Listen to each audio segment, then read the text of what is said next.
paradise? On a map or the edge of nowhere? The kind of place travel brochures quietly leave off the itinerary? Picture the island of Tasmania, hanging off the bottom of Australia like the world forgot to finish drawing it. Most travellers see Hobart, the wineries, the mountain views from Cradle Mountain, but scattered across that wild, forested coastline are towns that barely register on a road atlas. Places where the nearest supermarket is 2 hours away. Places where the internet still struggles to arrive. Places so isolated, so strange, that even other Tasmanians forget they exist. Is that a curse? Or is it the last honest version of Australia left standing? In an era where every coastline on Earth seems to be getting a luxury resort and a hashtag, Tasmania kept a handful of towns that time, and tourism simply walked past. Today we're counting down the 10 weirdest and most isolated towns in Tasmania, the settlements clinging to cliffs, swallowed by rainforest, or sitting at the literal end of the road. If you enjoy strange corners of Australia that most documentaries never touch, stick around, because we're starting at number 10 and working our way to the most isolated town on the entire island. Number 10. Corinna, on the wild west coast of Tasmania. Corinna isn't really a town anymore. It's barely a settlement, tucked into temperate rainforest beside the Pieman River, reachable only by a single winding road that ends at a cable ferry. The ferry itself, the Fat Man Barge, can carry just 3 vehicles at a time across the river. And if it's not running, you simply don't cross. There's no bridge. There never was. In the 1880s, Corinna had over 2,000 residents chasing gold and tin in the surrounding hills. Miners poured in, pubs opened, the settlement boomed almost overnight. But the gold ran thin, the tin market collapsed, and the rainforest did what rainforest always does. It reclaimed what people built. Today, Corinna's permanent population sits at a handful of caretakers, running an eco-lodge for the rare tourist willing to find it. The Tarkine Wilderness presses in on every side, one of the largest tracts of temperate rainforest left in the world, and the silence out there is almost unsettling. No phone signal, no through traffic, just the Pieman River, the cable ferry, and trees that have stood since before European settlement reached this part of the world. Locals who've spent time at Corinna talk about the particular quality of the dark there once the lodge generator switches off for the night. No streetlights, no passing headlights, nothing but the river moving past in the blackness and the occasional call of a masked owl somewhere in the canopy. For a country known for its sweeping outback isolation, Corinna offers something rarer, a rainforest isolation, damp and dense and utterly silent. Number 9. Strahan, on Macquarie Harbour. Strahan looks like a postcard fishing village, and for a few streets near the harbour, it is. But step back from the tourist wharf, and you're standing on the edge of one of the most brutal penal histories in Australian colonial life. Macquarie Harbour was once home to Sarah Island, a convict settlement so harsh that prisoners reportedly tried to escape into cannibal-infested wilderness rather than stay. The town today survives almost entirely on tourism tied to that dark history, river cruises out to the old penal ruins, and the Gordon River rainforest beyond. But Strahan is genuinely cut off. The nearest major town, Queenstown, is reached by a winding mountain road, carved through old mining country. And beyond that, there's nothing but wilderness for hours in any direction. What makes Strahan strange isn't just the isolation, it's the weather. Macquarie Harbour sits in one of the wettest parts of Australia, swallowed by cloud and rain for much of the year. The kind of relentless dampness that makes the old convict stories feel uncomfortably close.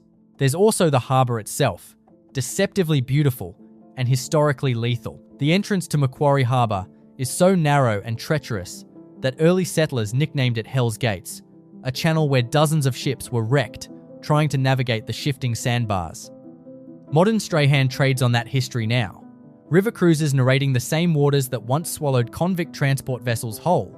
But standing on the wharf at dusk, with the rain rolling in off the harbour, it's easy to understand why the old name stuck. Number 8. Queenstown. The town built on a moonscape. Drive into Queenstown and the first thing you notice is the hills. They're bare. Not cleared, not burned, just stripped down to orange and grey rock. The result of over a century of copper mining and the sulphur fumes that killed every tree on the surrounding slopes. For decades, Queenstown looked like nowhere else on Earth. a mining town sitting inside what scientists once compared to a lunar landscape. The mountains have started regrowing in recent years as the mines wound down, but the bones of that strange moonscape are still visible. Scarred hills rising around a town of fewer than 2,000 people. Queenstown was built entirely around the Mount Lyell copper mine, and when copper prices crashed, the town's population crashed with it. What's left is a tight, resilient community surrounded by some of the most rugged terrain in Tasmania, hours from any major city, connected mainly by a single winding highway that climbs through hairpin turns locals call the 99 Bends. Therefore, even by Tasmanian standards, getting to Queenstown is its own small expedition. The Mount Lyell mine itself didn't fully close until the early 2000s, more than a century after it opened, and the scars it left on the landscape became, oddly enough, a kind of tourist attraction in their own right. Visitors used to drive in specifically to photograph the Orange Hills, a landscape so alien that early film crews used it to stand in for other planets. Now, with the regrowth slowly creeping back across the slopes, even long-time residents say Queenstown is starting to look like somewhere else entirely, caught between its strange industrial past and a future it's still figuring out. Number 7. Zeehan, the town that forgot it used to be a city. It's hard to believe now, but Zeehan was once tipped to become the third largest city in Tasmania.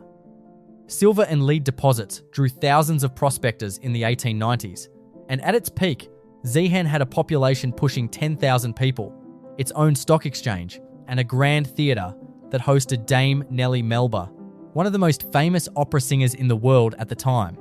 But the silver ran out, the mines closed one by one, and the population that once filled those streets drained away just as quickly as it arrived. Today, fewer than 700 people remain in Zeehan, walking past grand Victorian buildings built for a city that never fully became one. The Gaiety Theatre still stands, oversized and strange against the small town around it, a monument to ambitions that the West Coast isolation eventually crushed. Zeehan sits far enough from anywhere that locals still describe trips to Hobart as a full day's commitment, and the empty grandeur of its old buildings makes it one of the eeriest places on the island after dark. Walk the main street today, and you'll pass facades, built for a population 15 times larger than what actually remains, banks that closed decades ago, hotels with only a fraction of their original rooms still in use. The West Coast Heritage Centre now occupies one of the old buildings, preserving mining equipment and photographs from the boom years, but it can't quite replace the strange feeling of standing in a city's skeleton, built for 10,000, inhabited by 700, and surrounded by nothing but wilderness for 50 kilometres in every direction. Number 6. Tullah, the company town frozen in time. Tullah exists because of hydroelectric power, built almost entirely in the 1960s and 70s to house workers constructing the dams of the Pyman Hydro scheme. When the dam construction finished, the company housing stayed, and so did a small population who simply never left. The result is a strange architectural time capsule, a cluster of 1970s, fibro houses sitting in deep wilderness beside Lake Rosebery, miles from any other settlement. Tullah's population today hovers around 200 people, and the town's main claim to fame, beyond its isolation, is the West Coast Wilderness Railway that occasionally rumbles through.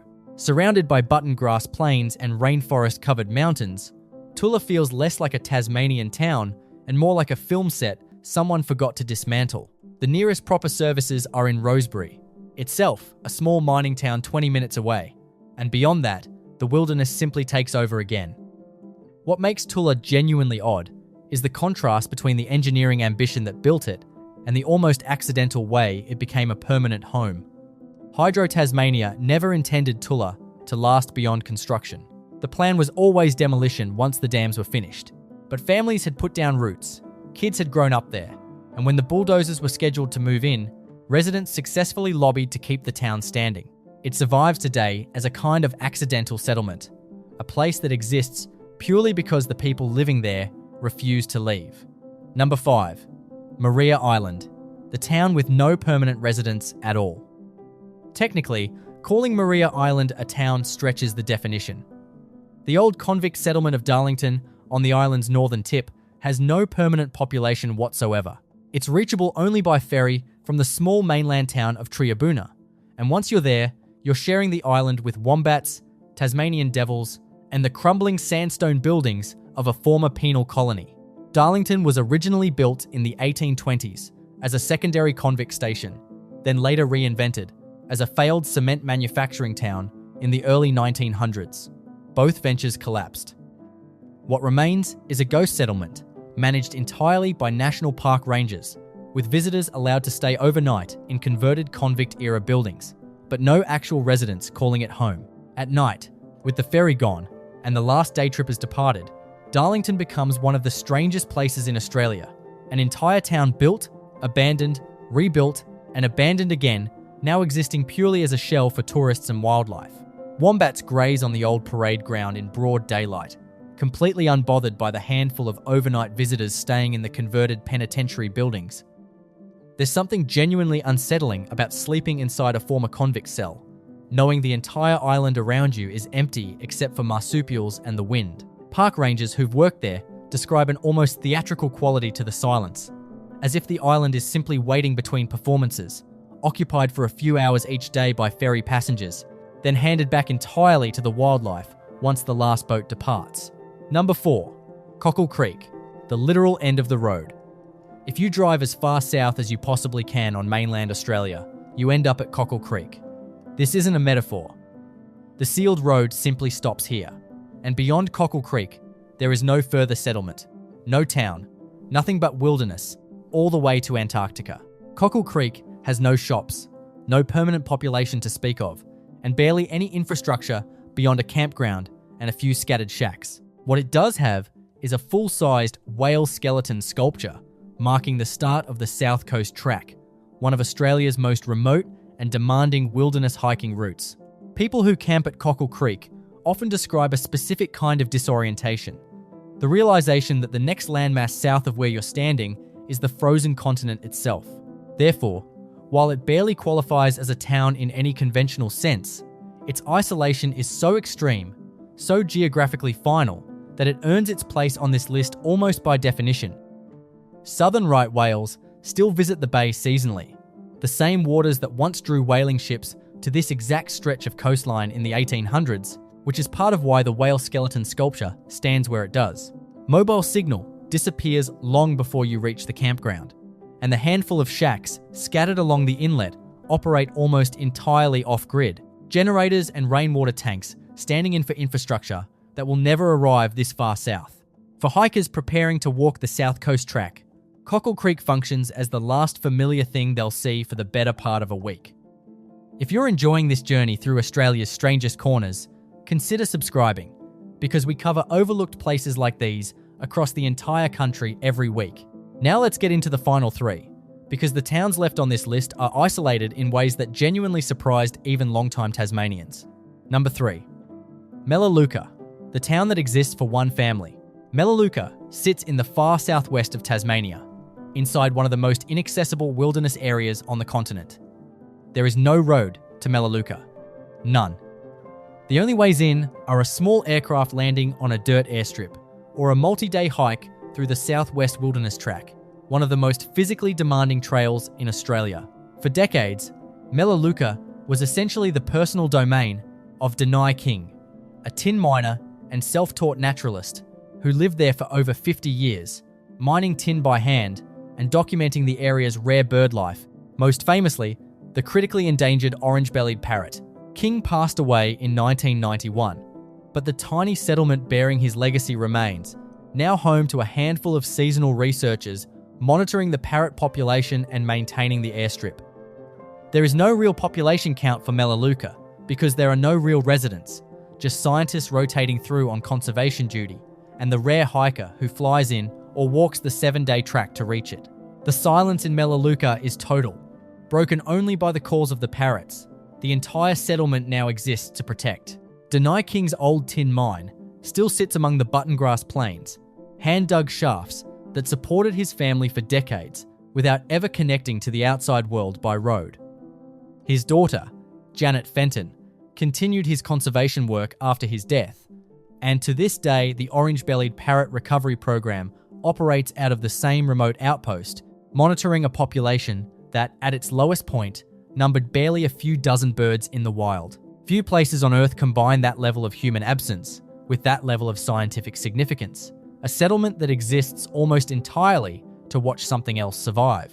Number 2. Granville Harbour, the off-grid coastal outpost. Granville Harbour clings to the wild west coast of Tasmania, facing directly into the Southern Ocean, with nothing between it and Argentina but thousands of kilometres of open water. The road in is unsealed for much of the journey, winding through dense forest before suddenly opening onto exposed coastline battered by some of the roughest seas in the Southern Hemisphere. For most of its history, Granville Harbour was essentially abandoned, a relic of an old mining and fishing settlement with only a scattering of shacks remaining. But over the past decade, the area has seen a strange small-scale revival, driven partly by a wind farm built on the surrounding headland and partly by a handful of residents drawn to the sheer remoteness of the place. Even now, Granville Harbour has no shops, no school, no permanent services of any kind. Residents drive close to an hour on rough roads simply to reach the nearest town with a supermarket. The coastline itself is spectacular and brutal in equal measure. Cliffs hammered by Southern Ocean swells, with nothing offshore to break the waves before they arrive. The wind farm changed the rhythm of the place without changing its isolation. Turbine blades now turn constantly above the old fishing shacks, harvesting the same relentless westerly winds that once made the harbour too dangerous for regular shipping.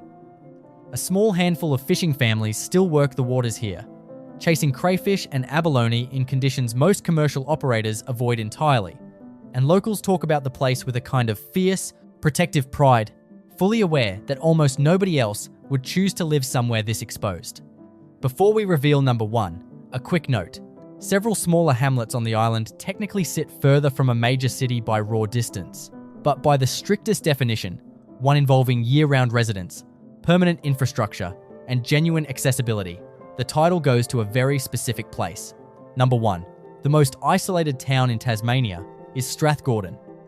Strathgordon sits at the very edge of the Southwest National Park, built in the 1960s purely to house workers constructing the Gordon Dam, one of the largest hydroelectric projects in Australian history.